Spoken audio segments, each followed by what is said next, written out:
আসসালামু আলাইকুম বন্ধুরা, আজ জানবো ইমামের পিছনে নামাজে মুক্তাদিরের করণীয়। 5 ওয়াক্ত নামাজে ইমাম যখন কিরাত পড়েন তখন মুক্তাদির কি করবে? ফজর, মাগরিব, এশা। জোরে কিরাতের নামাজ যখন কুরআন তিলাওয়াত করা হয় তখন মনোযোগ দিয়ে শোনো ও চুপ থাকো। সূরা আল-আরাফ 204। হাদিস, যখন ইমাম কিরাত পড়ে তখন তোমরা চুপ থাকবে। আবু দাউদ 823, ইবনে মাজাহ 850। মাযহাব অনুযায়ী করণীয়: হানাফি শুধু ইমামের কিরাত শুনবে, কিছু পড়বে না। শাফেঈ সূরা ফাতিহা পড়তে হবে। মালিকি ও হাম্বলি চুপ থাকবে, তবে বিরতি পেলে সূরা ফাতিহা পড়তে পারে।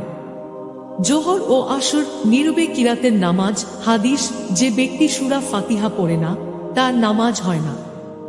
সহিহ বুখারী 756, সহিহ মুসলিম 394।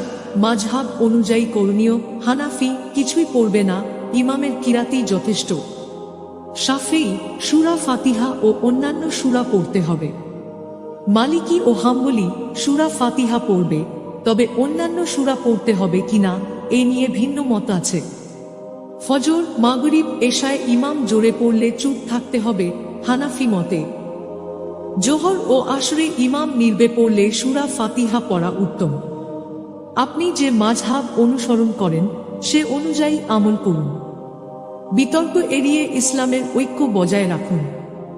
কি ভাবছেন? ইসলাম তো একটাই, নামাজে কেন পার্থক্য? এটা জানবেন পরের ভিডিওতে।